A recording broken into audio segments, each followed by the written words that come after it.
Non mais après, regarde ce qu'ils bouffent, c'est normal qu'ils soient obèses. Ils ont qu'à faire du sport et mieux manger, c'est pas compliqué. Après, c'est juste qu'ils ont pas de volonté, juste ils tiennent pas leur diète, quoi, si mère.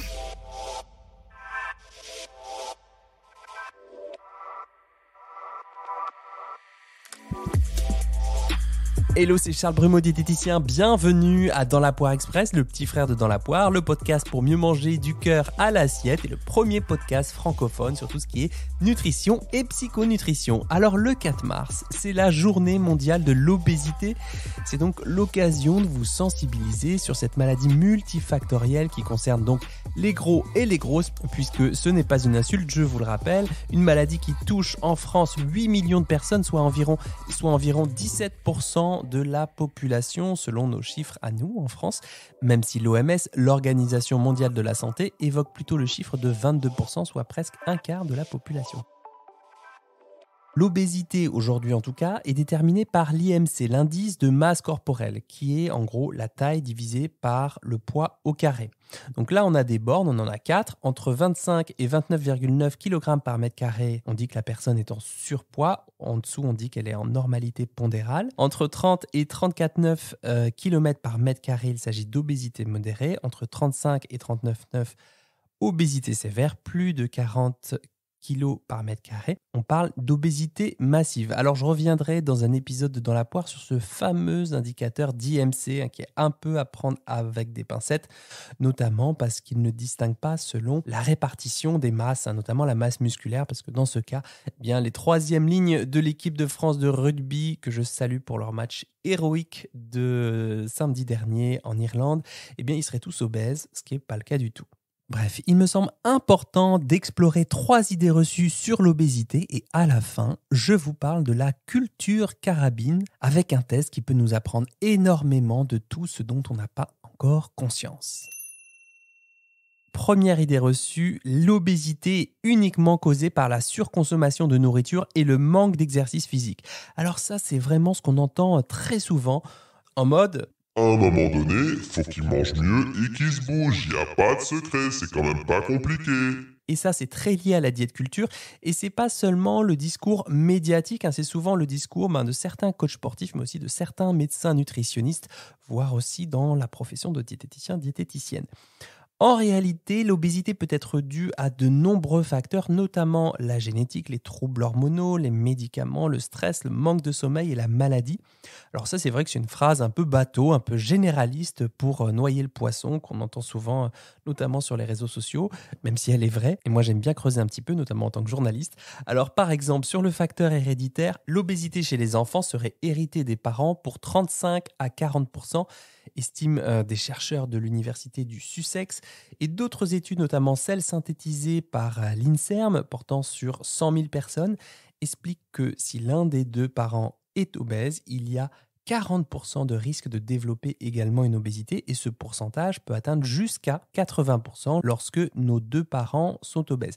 Il y a également des variations génétiques qui peuvent influencer la façon dont notre corps stocke l'énergie, en particulier la graisse. Par exemple, certaines personnes peuvent avoir des gènes qui favorisent le stockage de graisse dans certaines zones du corps, comme l'abdomen, ce qui peut augmenter le risque d'obésité. Citons aussi l'usage de médicaments comme certaines classes d'antidépresseurs. Je pense aux inhibiteurs sélectifs de la recapture de la sérotonine, ISRS, les inhibiteurs de la recapture de la sérotonine noradrénaline également. Il y a aussi les corticostéroïdes qui peuvent entraîner une augmentation de l'appétit, une rétention d'eau. Certains antipsychotiques également, les contraceptifs hormonaux bien entendu, puisque certaines pilules peuvent affecter les niveaux d'hormones sexuelles et la distribution des graisses corporelles. Pour les maladies de mémoire, il y a aussi le syndrome de Cushing qui est causé par un excès de cortisol dans le corps et qui peut également induire une prise de poids, notamment au niveau du visage, de l'abdomen et du haut du dos, si mes souvenirs sont bons. Voilà, je ne creuse pas toutes les pistes mentionnées juste avant, mais rien qu'avec la génétique et la prise de certains médicaments, eh bien, l'idée reçue de « faut juste manger moins, mieux et se bouger plus » a beaucoup de plomb dans l'aile. Deuxième idée reçue sur l'obésité, les personnes obèses sont paresseuses et manquent de volonté. Alors là encore, idée très répandue en mode C'est quand même un peu à cause d'eux cette histoire-là. Hein. Ils ont qu'à avoir de la volonté, hein. Ils ont qu'à tenir leur diète. Hein. C'est pas compliqué cette affaire. Et là, on retrouve la culture des régimes qui associe le contrôle du corps à la performance, qui associe la minceur à la réussite. Et donc, si tu contrôles pas ta corpulence, comment tu veux donner une bonne image de toi? Comment tu veux donner une bonne image de l'entreprise, hein? C'est ce qu'on avait demandé il y a 3 semaines dans un cabinet de recrutement en ingénierie dans le 17e arrondissement de Paris. Vous n'avez pas peur que votre image porte atteinte à l'intérêt de l'entreprise? Non, parce qu'avec votre poids, ça ne donne pas envie de travailler avec vous. Voilà ce qu'on est capable de dire en 2023 à quelqu'un qui postule pour un job. C'est flippant, j'en avais fait une vidéo sur mon compte Instagram pour dénoncer un peu tout ça, même s'ils mériteraient que je dise leur nom à ce cabinet d'ingénierie. Voilà, donc non seulement cette idée reçue est fausse puisque la gestion du poids ou du sommeil n'est pas corrélée au manque de volonté, mais aussi elle peut être préjudiciable aux personnes obèses. Une étude publiée en 2020 dans la revue PLOS ONE a examiné l'impact de la stigmatisation de l'obésité sur la santé mentale et physique des personnes obèses. Les résultats ont montré que la stigmatisation de l'obésité était associée à des niveaux plus élevés de dépression, d'anxiété, de stress et de troubles alimentaires chez les personnes obèses. De plus, la stigmatisation de l'obésité était associée à des niveaux plus élevés d'inflammation, qui peuvent contribuer aussi à des problèmes de santé tels que les maladies cardio et le diabète. Troisième idée reçue, les régimes alimentaires extrêmes sont la seule solution pour perdre du poids. Eh bien là encore, comme toute croyance, elle s'appuie sur une base de logique. Si tu veux faire du poids, faut faire un régime, la base. Et ça s'applique aussi à vous, à moi, à nous tous et toutes qui vivons dans une société assez grossophobe puisqu'elle valorise un certain type de corps et qu'elle en discrimine un autre jusqu'au changement des canons de beauté tous les 10-12 ans environ. Quand on veut perdre du poids, on a quasi tous et toutes ce réflexe. C'est que j'ai trop mangé, faut que je mange moins ou mieux. Et là, on retrouve ce paradigme appliqué à l'obésité. S'ils ont pris beaucoup de poids, c'est de leur faute. C'est qu'il faut leur faire un régime drastique. Donc les régimes restrictifs et extrêmes peuvent être dangereux pour la santé et peuvent entraîner des troubles alimentaires. Ok, ça je l'ai déjà rappelé 1000 fois. Et je ne sais pas si vous connaissez l'émission The Biggest Loser aux États-Unis, mais qui a lieu aussi en Australie. C'est une émission de télé-réalité qui a pour but de faire perdre énormément de poids aux participants qui sont obèses. When you first started this competition, you weighed 283 pounds. Last week, you weighed in at 178. In order to guarantee that you are above that yellow line, you need to have lost more than 1 pound.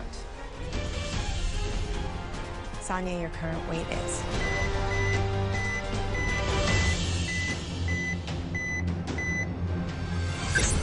Yes.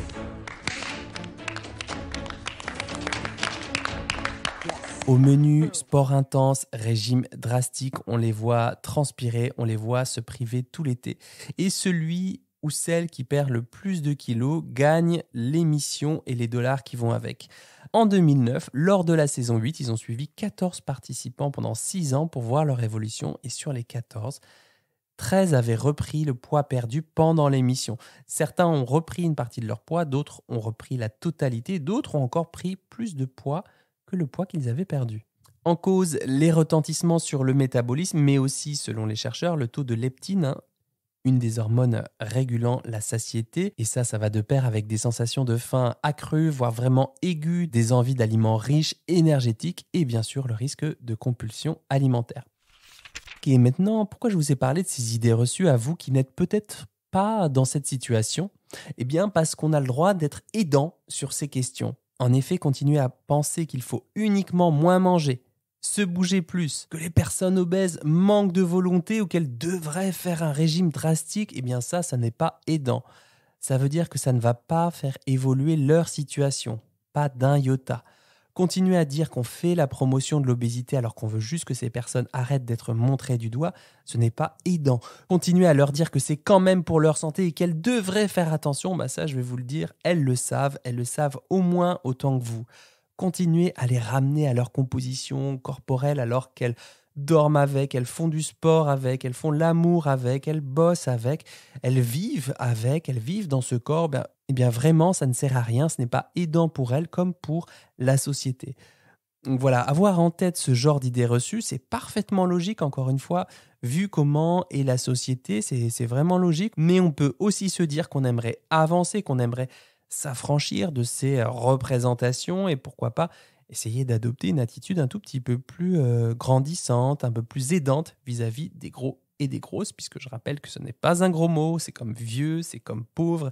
N'en déplaise à celles et ceux qui font la cover de Novlangue Magazine pour mieux enterrer la violence de notre société capitaliste, mais vous êtes quand même certains et certaines à l'apercevoir, j'en suis sûr. Donc voilà, peut-être une attitude plus aidante en commençant par se renseigner sur cette maladie plutôt que de continuer à colporter les mêmes infos depuis 30 ans. Je termine cet épisode avec la culture carabine. Ça désigne un humour un peu gras qui ne prête pas de conséquences aux suites qu'il peut engendrer. Et c'est au nom de cet humour carabin qu'il y avait eu des bizutages comprenant des pratiques rabaissantes et humiliantes. Eh bien, cet esprit, cette culture carabine s'exprime vis-à-vis des grosses et des gros, et ce sont des petites phrases qu'on jette en pâture à nos proches ou à nos moins proches, souvent d'ailleurs en l'absence des personnes en situation de surpoids ou d'obésité. Et ce qui se passe quand on fait cela, eh bien, on légitime par l'humour le cycle du repoussoir des gros et des grosses pour bien marquer notre différence, mais aussi pour les laisser dans leur monde de gros et de grosses. Je mets bien sûr des guillemets à cette expression, leur monde de gros et de grosses. Alors qu'on prend cela pour une petite blague, sans suite, sans conséquence, eh bien nous continuons, je dis nous parce que je m'inclus dedans puisque ça m'est déjà arrivé dans ma vie, à alimenter ce cycle de dépréciation qui nourrit la grossophobie et peut aboutir à des comportements humiliants et rabaissants. En quelque sorte, si vous voulez, ça autorise les autres à continuer de faire ce type d'humour en mode c'est ok, on en rit donc on peut continuer. Peut-être que je me plante en déroulant ainsi ma pensée. En tout cas, n'hésitez pas à me dire en commentaire de cet épisode si vous voyez des nuances à faire, je les lirai avec attention. Et puis, il peut être intéressant de reconnaître que l'industrie du divertissement, donc des films, des séries, etc., présente les gros et les grosses comme des personnes inactives qui bouffent, qui baffrent, pas aimables, assez repoussantes. Il y avait même, il y a quelques jours, une espèce de publicité sponsorisée pour une application de yoga qui s'appelait le yoga des paresseuses. Et il y avait une personne en situation de surpoids ou d'obésité sur un lit en train d'essayer de monter la jambe et on appelait ça le yoga des paresseuses. Ça alimentait encore une fois ce fameux préjugé de la paresse et du manque de volonté. Et donc comme on baigne dans cette vision discriminante, ça nous pousse à développer des biais de représentation, des erreurs de jugement vis-à-vis d'un groupe de personnes. Alors on n'est pas responsable de ce que la société produit comme imago, comme représentation si vous préférez, mais nous sommes responsables de ce qu'on en fait. En effet, ce n'est pas le seul biais, il en existe d'autres, des biais sexistes, racistes, homophobes. Nous en avons peut-être tous et tous, d'une manière ou d'une autre. L'important, c'est de pouvoir les repérer et de les identifier lorsqu'ils arrivent dans nos têtes ou lorsqu'on nous les fait remarquer, même si c'est inconfortable sur le moment et qu'on se met en mode défensive. Alors, à titre indicatif, je vous mets en lien de cet épisode le test d'association implicite qui est tiré du Implicit Project, qui a été fondé par des chercheurs de l'université de Harvard et de Washington, qui permet d'explorer nos attitudes et ou nos croyances implicites et surtout toutes celles qu'on n'est pas capable d'exprimer parce qu'on n'en a tout simplement pas encore conscience. Voilà, c'est un test qui dure 10 minutes, donc peut-être prenez un petit moment pour le faire. Il y en a d'autres aussi liés à la question des représentations sur l'âge ou les personnes racisées. Je pense que c'est toujours utile de faire ce type de test pour repérer nos schémas de pensée, nos schémas de représentation qui viennent dans nos têtes sans qu'on l'ait vraiment décidé. Voilà, un épisode de sensibilisation aux allures de coup de gueule autour de cette journée du 4 mars. Si vous pensez que ça peut aider un de vos proches ou votre communauté, partagez-le cet épisode, ce message, parce que on a encore beaucoup de boulot à faire sur le sujet. Et si vous voulez que je vous fasse un petit coucou dans le prochain épisode de Dans la poire, vous avez 2 choses à faire et ça prend 15 secondes. Il suffit de s'abonner au podcast sur votre plateforme d'écoute. Et puis si vous l'écoutez sur Apple Podcast, il suffit de scroller la liste d'épisodes, vous arrivez sur 5 étoiles, vous mettez les 5 étoiles si jamais vous estimez que ça les vaut, et juste en dessous, vous mettez rédiger un avis, ça aide à faire découvrir Dans la poire à d'autres personnes passionnées par l'alimentation. Je vous souhaite un bon appétit de vivre et à très vite pour un nouvel épisode dans la poire.